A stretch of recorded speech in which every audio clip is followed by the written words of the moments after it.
एक लोमड़ी एक चील की सहेली बन गई। दोनों में इतना प्यार हुआ कि एक दूसरे के बिना रहना मुश्किल हो गया। एक दिन लोमड़ी ने चील से कहा, क्यों ना हम पास रहें। पेट की चिंता में अक्सर मुझे घर से गायब रहना पड़ता है। मेरे बच्चे घर में अकेले रह जाते हैं और मेरा ध्यान बच्चों की चिंता में लगा रहता है। क्यों ना तुम यहीं कहीं पास ही रहो। चील ने मुस्कुराते हुए कहा, पास रहूंगी, लेकिन मुझे ये भी चिंता है कि तुम्हारे बच्चों की देखभाल कौन करेगा।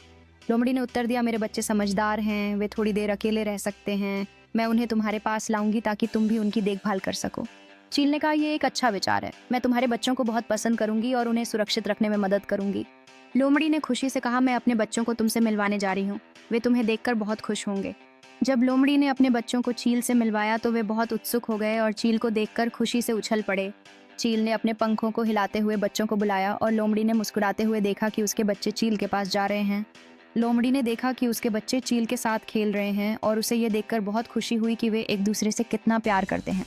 रात के समय लोमड़ी और चील ने एक साथ तारों के नीचे आराम किया और दोनों जानवरों ने एक दूसरे की दोस्ती का आनंद लिया।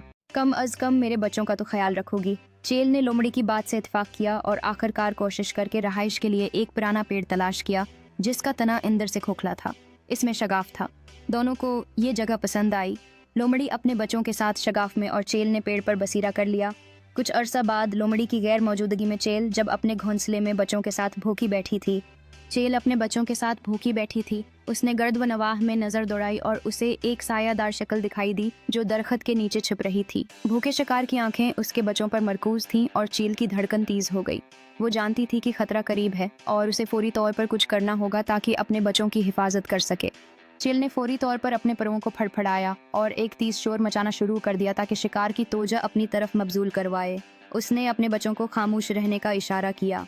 शिकारी पलटकर चेल की जानिब मतोजा हुआ। इसकी आंखें हैरत से खुली थीं। ये लम्हा चेल के बच्चों की जिंदगी का फैसला किन लम्हा था। चेल ने बहादुरी से शिकार की तरफ झपटा, अपने परों को फैलाते हुए अपने घोंसले का दिफा करने के लिए पूरी ताकत लगा दी। ये उसका बचाव करने का लम्हा था और वो अपने बच्चों के लिए किसी भी खतरे का सामना करने को तैयार थी। शिकारी पीछे हटने लगा, हैरान किन तौर पर इस खौफनाक सूरत हाल का अंदाजा लगा रहा था। उसने अपना और अपने बच्चों का पेट भरने के लिए लोमड़ी का एक बच्चा उठाया और घोंसले में जाकर खुद भी खाया और बच्चों को भी खिलाया। जब लोमड़ी वापस आई तो एक बच्चा गायब पाया। उसने बच्चे को इधर उधर बहुत तलाश किया मगर वो न मिला। आंखों से आंसू बहाने लगी। चील भी दिखावे का अफसोस करती रही। दूसरे दिन लोमड़ी जब जंगल में फिर शिकार करने चली गई और वापस आई तो एक और बच्चा गायब पाया। उसने गहरे जंगल में एक बार फिर अपने बच्चों की खोज करने का फैसला किया। हर झाड़ी और पेड़ के नीचे देखती रही। उसे बहुत चिंता हो रही थी कि क्या उसके बच्चे सुरक्षित हैं। जैसे ही वह अपनी खोज जारी रखती है उसके दिल में एक नई उम्मीद जगती है कि शायद कहीं बच्चे उसका इंतजार कर रहे होंगे। वह एक उजली जगह पर रुकी, अपनी ताकत इकट्ठा करते हुए अगले ठिकाने की ओर बढ़ने के लिए तैयार हो रही थी। उसके दिल में अपने बच्चों की यादों का एक समुद्र था जो उसे हर कदम आगे बढ़ाने के लिए प्रेरित कर रहा था।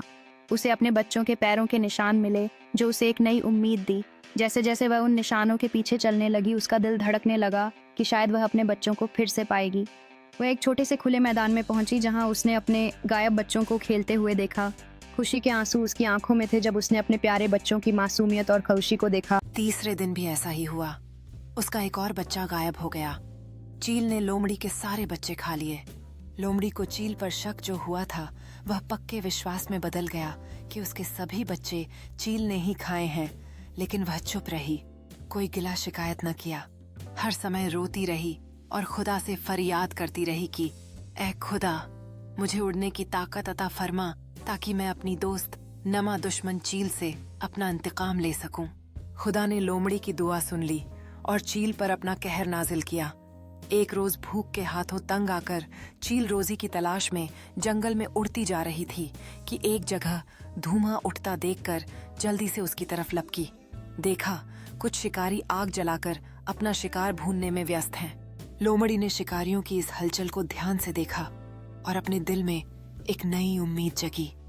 उसने सोचा, अगर मैं इस मौके का फायदा उठाऊं तो शायद मैं चील से बदला ले सकूं। ध्यान से लोमड़ी ने अपनी योजना बनाई। चील का भूख से बुरा हाल था। बच्चे भी बहुत भूखे थे। वह सहन नहीं कर सकी और झपट्टा मारकर कुछ मांस अपने पंजों में उठाकर अपने घोंसले में ले गई। इधर भुने हुए मांस के साथ कुछ चिंगारियां भी चिपकी हुई थीं। घोंसले में बिछे हुए घास फूस के तनों को आग लग गई। घोंसला भी जलने लगा और तेज तेज हवा चलने लगी। घोंसले की आग ने इतनी फुर्सत ही न दी कि चील अपना और अपने बच्चों का बचाव कर सके। वह तड़प तड़प कर नीचे गिरने लगे। लोमड़ी ने झट अपना बदला ले लिया और उन्हें चबा चबा कर खा गई। नतीजा, जो किसी के लिए कुआं खोदता है खुद भी उसी में जा गिरता है। इसलिए सियानों ने कहा है कि बुराई करने से पहले सोच ले, कहीं बाद में पछताना न पड़े। इस घटना के बाद सियानों की बातें जंगल में गूंजने लगीं एक नई चेतना के साथ। हर जीव ने इसे अपने तरीके से समझा और आगे बढ़ा।